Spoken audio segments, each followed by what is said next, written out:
Ceci est un livre audio autogénéré par Google. Livre Les Misérables, tome 4, l'idylle rue Plumet et l'épopée rue Saint-Denis. Par Victor Hugo. Livre premier, quelques pages d'histoire. Chapitre 1. Bien coupé.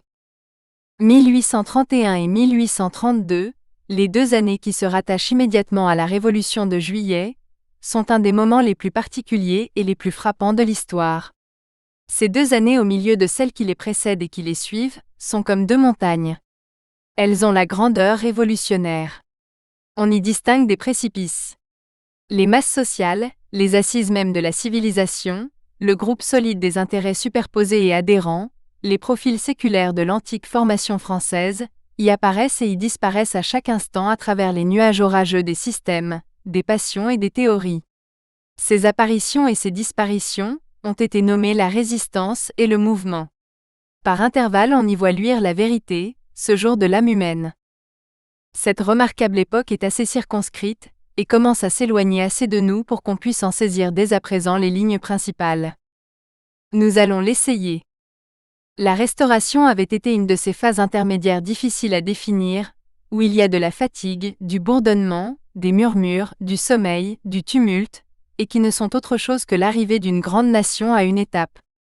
Ces époques sont singulières et trompent les politiques qui veulent les exploiter. Au début, la nation ne demande que le repos, on n'a qu'une soif, la paix, on n'a qu'une ambition, être petit. Ce qui est la traduction de rester tranquille. Les grands événements, les grands hasards, les grandes aventures, les grands hommes, Dieu merci, on en a assez vu, on en a par-dessus la tête. On donnerait César pour Prusia et Napoléon pour le roi d'Yvetot. Quel bon petit roi c'était là. On a marché depuis le point du jour, on est au soir d'une longue et rude journée. On a fait le premier relais avec Mirabeau, le second avec Robespierre, le troisième avec Bonaparte, on est éreinté. Chacun demande un lit. Les dévouements là, les héroïsmes vieillis, les ambitions repues, les fortunes faites cherchent, réclament, implorent, sollicitent quoi? Un gîte. Ils l'ont. Ils prennent possession de la paix, de la tranquillité, du loisir, les voilà contents. Cependant en même temps de certains faits surgissent, se font reconnaître et frappent à la porte de leur côté. Ces faits sont sortis des révolutions et des guerres, ils vivent, ils ont droit de s'installer dans la société et ils s'y installent. Et la plupart du temps les faits sont des maréchaux des logis et des fourriers, qui ne font que préparer le logement au principe. Alors voici ce qui apparaît aux philosophes politiques. En même temps que les hommes fatigués demandent le repos, les faits accomplis demandent des garanties. Les garanties pour les faits, c'est la même chose que le repos pour les hommes. C'est ce que l'Angleterre demandait aux Stuarts après le Protecteur, c'est ce que la France demandait aux Bourbons après l'Empire. Ces garanties sont une nécessité des temps. Il faut bien les accorder. Les princes les octroient, mais en réalité c'est la force des choses qui les donne. Vérité profonde et utile à savoir, dont les Stuarts ne se doutèrent pas en 1660, que les Bourbons n'entrevirent même pas en 1814.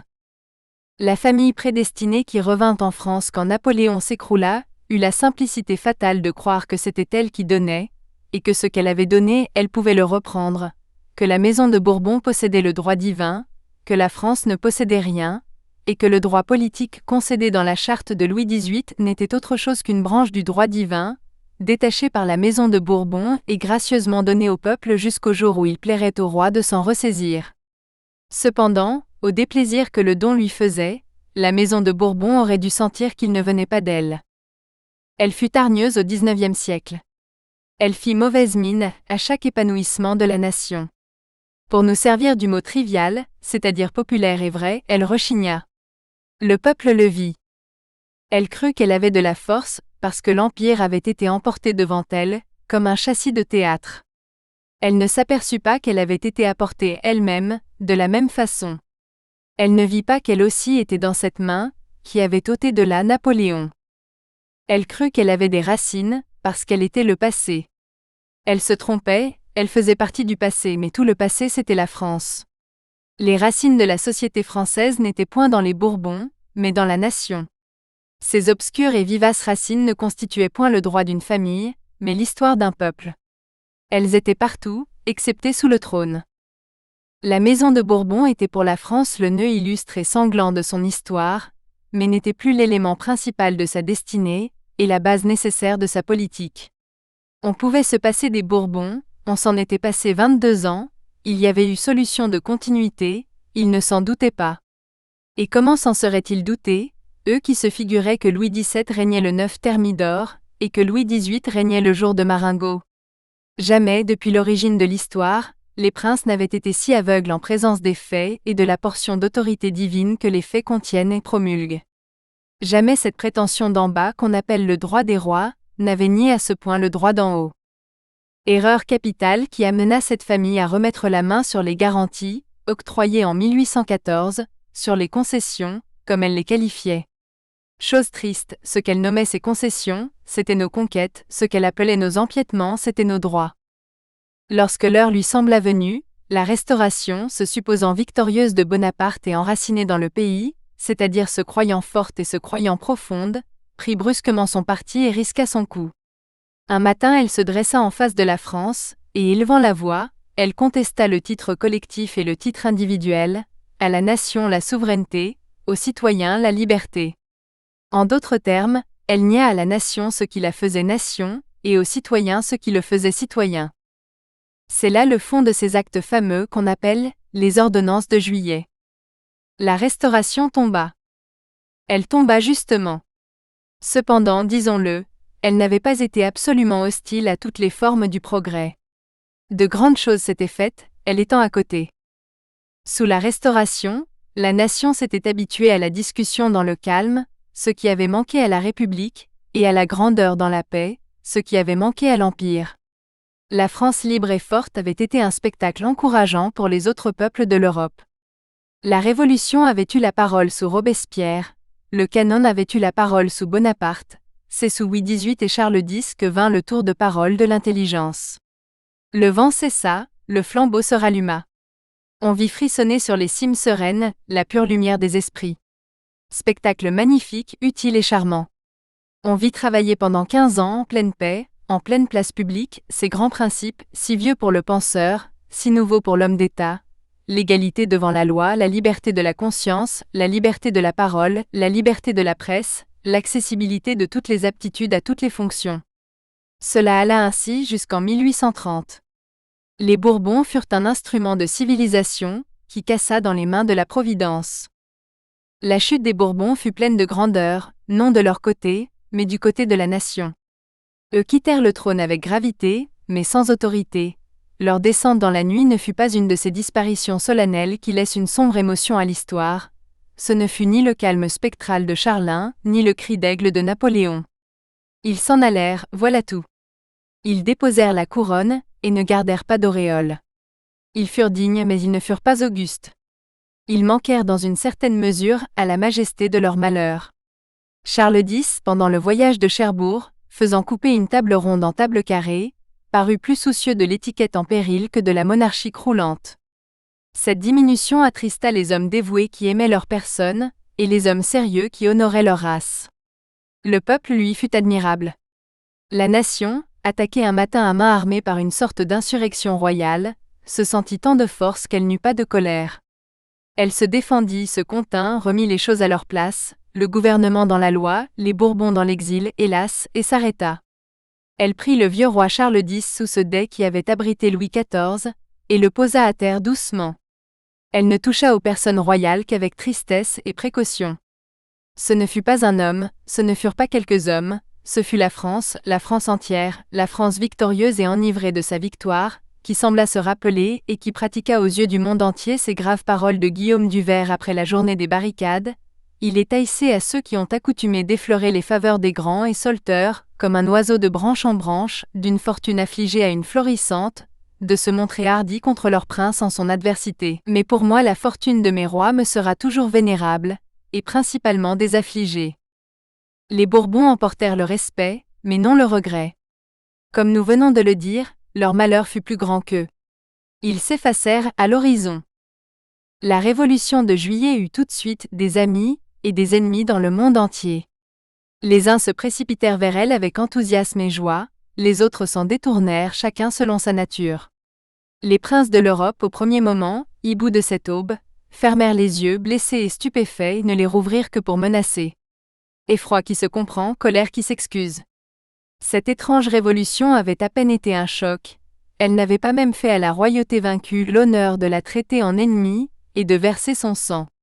Aux yeux des gouvernements despotiques toujours intéressés à ce que la liberté se calomnie elle-même, la Révolution de Juillet avait le tort d'être formidable et de rester douce. Rien du reste ne fut tenté ni machiné contre elle. Les plus mécontents, les plus irrités, les plus frémissants, la saluaient, quels que soient nos égoïsmes et nos rancunes, un respect mystérieux sort des événements dans lesquels on sent la collaboration de quelqu'un qui travaille plus haut que l'homme. La Révolution de Juillet est le triomphe du droit, terrassant le fait. Chose pleine de splendeur. Le droit terrassant le fait. De là l'éclat de la Révolution de 1830, de là sa mansuétude aussi. Le droit qui triomphe n'a nul besoin d'être violent. Le droit, c'est le juste et le vrai. Le propre du droit, c'est de rester éternellement beau et pur. Le fait, même le plus nécessaire en apparence, même le mieux accepté des contemporains, s'il n'existe que comme fait et s'il ne contient que trop peu de droit ou point du tout de droit, est destiné infailliblement à devenir avec la durée du temps difforme, immonde, peut-être même monstrueux. Si l'on veut constater d'un coup à quel degré de laideur le fait peut arriver, vu à la distance des siècles, qu'on regarde Machiavel. Machiavel, ce n'est point un mauvais génie ni un démon, ni un écrivain lâche et misérable, ce n'est rien que le fait. Et ce n'est pas seulement le fait italien, c'est le fait européen, le fait du XVIe siècle. Il semble hideux, et il l'est, en présence de l'idée morale du XIXe. Cette lutte du droit et du fait dure depuis l'origine des sociétés. Terminer le duel, amalgamer l'idée pure avec la réalité humaine, faire pénétrer pacifiquement le droit dans le fait et le fait dans le droit, voilà le travail des sages. Fin du chapitre. Chapitre 2. Mal cousu. Mais autre est le travail des sages, autre est le travail des habiles. La révolution de 1830 s'était vite arrêtée. Sitôt qu'une révolution a fait côte, les habiles dépaissent l'échouement. Les habiles, dans notre siècle, se sont décernés à eux-mêmes la qualification d'homme d'État, si bien que ce mot « homme d'État » a fini par être un peu un mot d'argot. Qu'on ne l'oublie pas en effet, là où il n'y a qu'habileté, il y a nécessairement petitesse. Dire les habiles, cela revient à dire les médiocres. De même que dire les hommes d'État, cela équivaut quelquefois à dire les traîtres. À en croire les habiles donc, les révolutions comme la Révolution de Juillet sont des artères coupées, il faut une prompte ligature. Le droit trop grandement proclamé ébranle. Aussi, une fois le droit affirmé, il faut raffermir l'État. La liberté assurée, il faut songer au pouvoir. Ici les sages ne se séparent pas encore des habiles, mais ils commencent à se défier. Le pouvoir soit. Mais premièrement, qu'est-ce que le pouvoir? Deuxièmement, d'où vient-il? Les habiles semblent ne pas entendre l'objection murmurée, et ils continuent leur manœuvre. Selon ces politiques, ingénieux à mettre aux fictions profitables un masque de nécessité, le premier besoin d'un peuple après une révolution, quand ce peuple fait partie d'un continent monarchique, c'est de se procurer une dynastie. De cette façon, disent-ils, il peut avoir la paix après sa révolution, c'est-à-dire le temps de panser ses plaies et de réparer sa maison. La dynastie cache l'échafaudage et couvre l'ambulance. Or, il n'est pas toujours facile de se procurer une dynastie. À la rigueur, le premier homme de génie ou même le premier homme de fortune venu suffit pour faire un roi. Vous avez dans le premier cas Bonaparte, et dans le second Iturbide. Mais la première famille venue ne suffit pas pour faire une dynastie. Il y a nécessairement une certaine quantité d'ancienneté dans une race, et la ride des siècles ne s'improvise pas. Si l'on se place au point de vue des hommes d'État, sous toute réserve bien entendu, après une révolution, quelles sont les qualités du roi qui en sort? Il est utile qu'il soit révolutionnaire, c'est-à-dire participant de sa personne à cette révolution, qu'il y ait mis la main, qu'il s'y soit compromis ou illustré, qu'il en ait touché la hache ou manié l'épée. Quelles sont les qualités d'une dynastie? Elle doit être nationale, c'est-à-dire révolutionnaire à distance, non par des actes commis, mais par les idées acceptées. Elle doit se composer de passé et être historique, se composer d'avenir, et être sympathique. Tout ceci explique pourquoi les premières révolutions se contentent de trouver un homme, Cromwell ou Napoléon, et pourquoi les deuxièmes veulent absolument trouver une famille, la maison de Brunswick ou la maison d'Orléans. Les maisons royales ressemblent à ces figuiers de l'Inde dont chaque rameau, en se courbant jusqu'à terre, y prend racine et devient un figuier. Chaque branche peut devenir une dynastie, à la seule condition de se courber jusqu'au peuple. Telle est la théorie des habiles. Voici donc le grand art, faire un peu rendre à un succès le son d'une catastrophe afin que ceux qui en profitent en tremblent aussi, assaisonner de peur un pas de fait, augmenter la courbe de la transition jusqu'au ralentissement du progrès, affadir cette aurore, dénoncer et retrancher les âpretés de l'enthousiasme, couper les angles et les ongles, ouater le triomphe, emmitoufler le droit, envelopper le géant peuple de flanelle et le coucher bien vite, imposer la diète à cet excès de santé, mettre Hercule en traitement de convalescence, délayer l'événement dans l'expédient, offrir aux esprits altérés d'idéal ce nectar étendu de tisane, prendre ses précautions contre le trop de réussite, garnir la révolution d'un abat-jour. 1830 pratiqua cette théorie, déjà appliquée à l'Angleterre par 1688. 1830 est une révolution arrêtée à mi-côte. Moitié de progrès quasi droit. Or la logique ignore l'à peu près, absolument comme le soleil ignore la chandelle. Qui arrête les révolutions à mi-côte ? La bourgeoisie. Pourquoi ? Parce que la bourgeoisie est l'intérêt arrivé à satisfaction. Hier c'était l'appétit, aujourd'hui c'est la plénitude, demain ce sera la satiété. Le phénomène de 1814 après Napoléon se reproduisit en 1830 après Charles X. On a voulu à tort faire de la bourgeoisie une classe. La bourgeoisie est tout simplement la portion contentée du peuple. Le bourgeois, c'est l'homme qui a maintenant le temps de s'asseoir. Une chaise n'est pas une caste. Mais pour vouloir s'asseoir trop tôt, on peut arrêter la marche même du genre humain. Cela a été souvent la faute de la bourgeoisie. On n'est pas une classe parce qu'on fait une faute. L'égoïsme n'est pas une des divisions de l'ordre social. Du reste, il faut être juste même envers l'égoïsme, l'état auquel aspirait après la secousse de 1830 cette partie de la nation qu'on nomme la bourgeoisie. Ce n'était pas l'inertie qui se complique d'indifférence et de paresse et qui contient un peu de honte. Ce n'était pas le sommeil, qui suppose un oubli momentané accessible au songe, c'était la halte. La halte est un mot formé d'un double sens singulier et presque contradictoire. Troupe en marche, c'est-à-dire mouvement, station, c'est-à-dire repos. La halte, c'est la réparation des forces, c'est le repos armé et éveillé, c'est le fait accompli qui pose des sentinelles et se tient sur ses gardes. La halte suppose le combat hier et le combat demain. C'est l'entre-deux de 1830 et de 1848. Ce que nous appelons ici combat peut aussi s'appeler progrès. Il fallait donc à la bourgeoisie, comme aux hommes d'État, un homme qui exprimait ce mot « halte ». Un couac parce que une individualité composite, signifiant révolution, et signifiant stabilité, en d'autres termes affermissant le présent par la compatibilité évidente du passé avec l'avenir. Cet homme était tout trouvé. Il s'appelait Louis-Philippe d'Orléans. Les 221 firent Louis-Philippe roi. Lafayette se chargea du sacre. Il le nomma la meilleure des républiques. L'hôtel de ville de Paris remplaça la cathédrale de Reims. Cette substitution d'un demi-trône au trône complet fut l'œuvre de 1830. Quand les habiles eurent fini, le vice immense de leur solution apparut. Tout cela était fait en dehors du droit absolu. Le droit absolu cria « Je proteste », puis chose redoutable, il rentra dans l'ombre. Fin du chapitre. Chapitre 3. Louis-Philippe.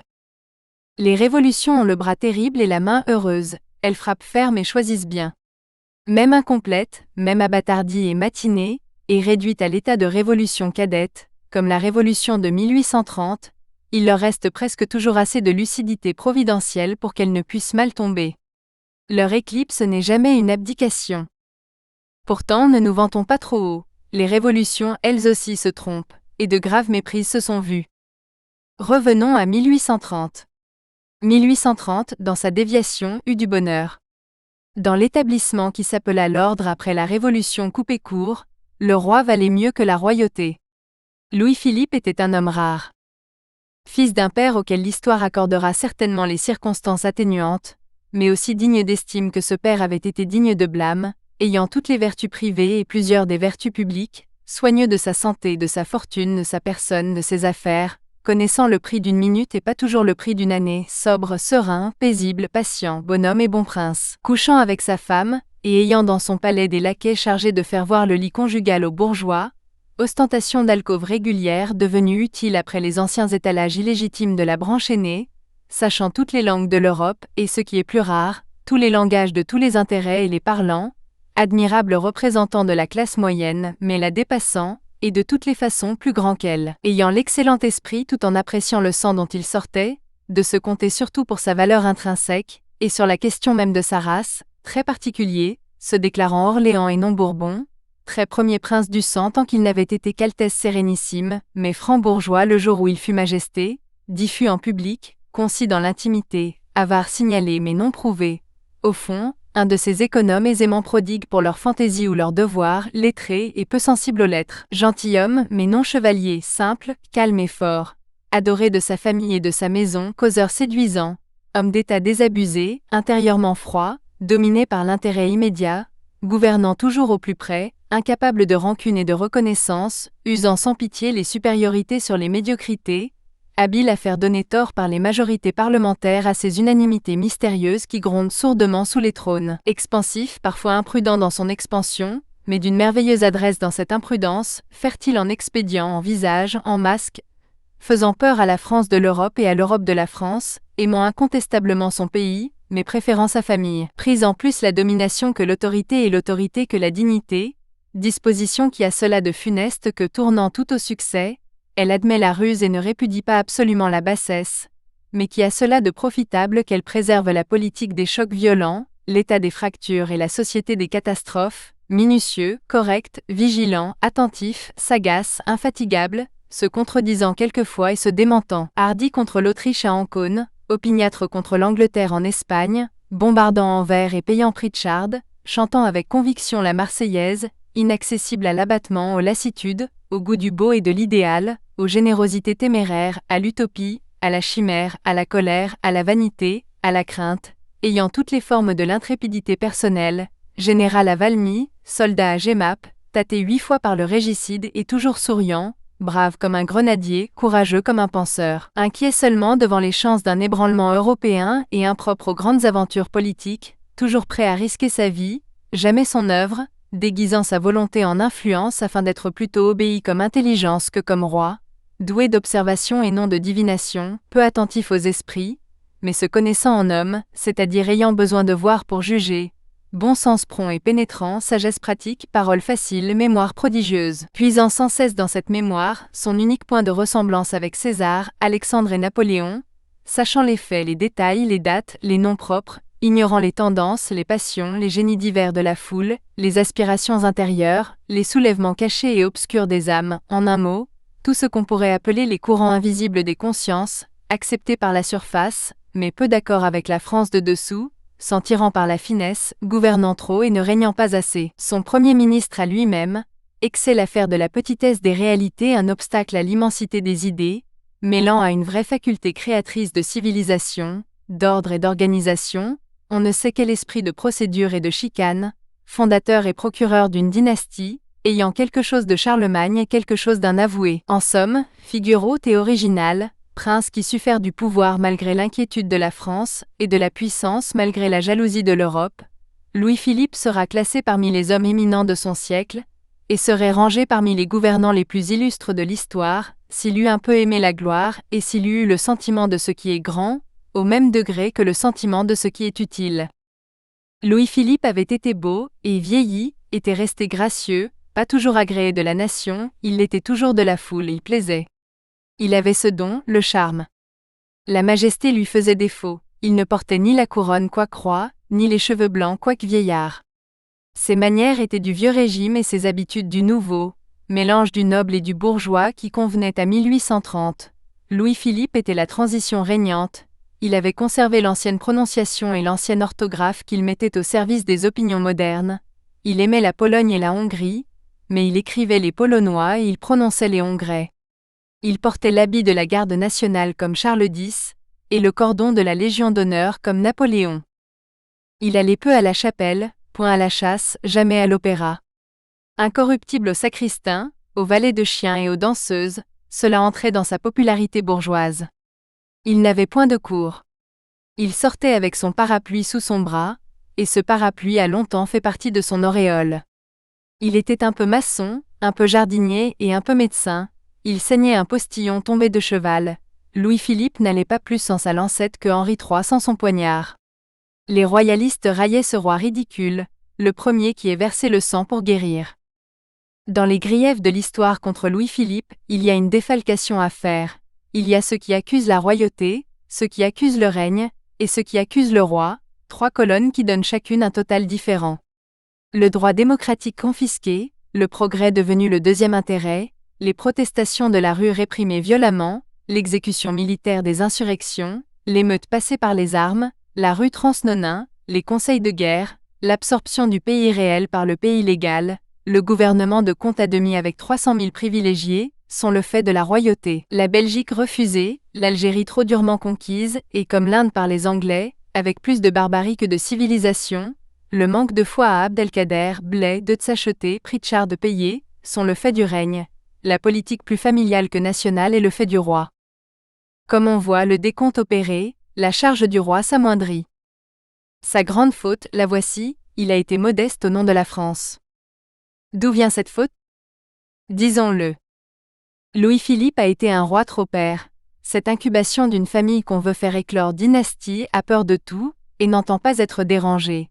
De là des timidités excessives, importunes au peuple qui a le 14 juillet dans sa tradition civile, et Austerlitz dans sa tradition militaire. Du reste, si l'on fait abstraction des devoirs publics qui veulent être remplis les premiers, cette profonde tendresse de Louis-Philippe pour sa famille, la famille la méritait. Ce groupe domestique était admirable. Les vertus y coudoyaient les talents. Une des filles de Louis-Philippe, Marie d'Orléans, mettait le nom de sa race parmi les artistes comme Charles d'Orléans l'avait mis parmi les poètes. Elle avait fait de son âme un marbre qu'elle avait nommé Jeanne d'Arc. 2 des fils de Louis-Philippe avaient arraché à Metternich cet éloge démagogique. Ce sont des jeunes gens comme on n'en voit guère, et des princes comme on n'en voit pas.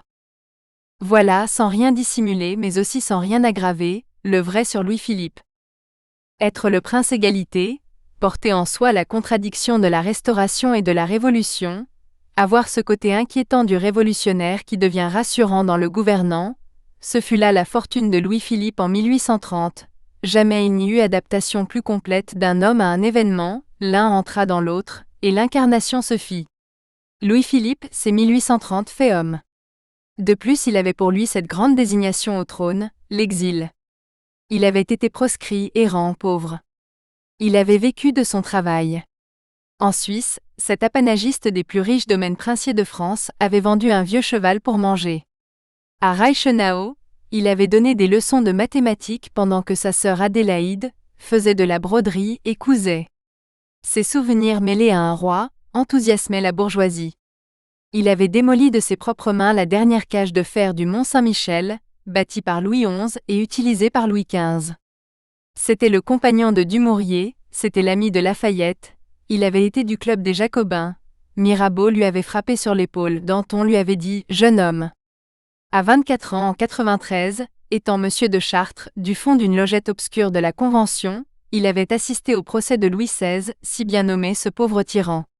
La clairvoyance aveugle de la Révolution, brisant la royauté dans le roi et le roi avec la royauté, sans presque remarquer l'homme dans le farouche écrasement de l'idée, le vaste orage de l'Assemblée tribunale, la colère publique interrogeant qu'à peine sachant que répondre, l'effrayante vacillation stupéfaite de cette tête royale sous ce souffle sombre, l'innocence relative de tous dans cette catastrophe, de ceux qui condamnaient comme de celui qui était condamné. Il avait regardé ces choses, il avait contemplé ces vertiges, il avait vu les siècles comparaître à la barre de la Convention, il avait vu derrière Louis XVI, cet infortuné passant responsable, se dresser dans les ténèbres la formidable accusée, la monarchie, et il lui était resté dans l'âme l'épouvante respectueuse de ces immenses justices du peuple presque aussi impersonnelles que la justice de Dieu. La trace que la Révolution avait laissée en lui était prodigieuse. Son souvenir était comme une empreinte vivante de ces grandes années minute par minute. Un jour, devant un témoin dont il nous est impossible de douter, il rectifia de mémoire toute la lettre A de la liste alphabétique de l'Assemblée constituante. Louis-Philippe a été un roi de plein jour. Lui régnant, la presse a été libre, la tribune a été libre, la conscience et la parole ont été libres. Les lois de septembre sont à claire-voie. Bien que sachant le pouvoir rongeur de la lumière sur les privilèges, il a laissé son trône exposé à la lumière. L'histoire lui tiendra compte de cette loyauté. Nous espérons que vous avez apprécié cet aperçu. Pour continuer à écouter ce livre audio sur Google Play Livres, utilisez le lien dans la description de la vidéo.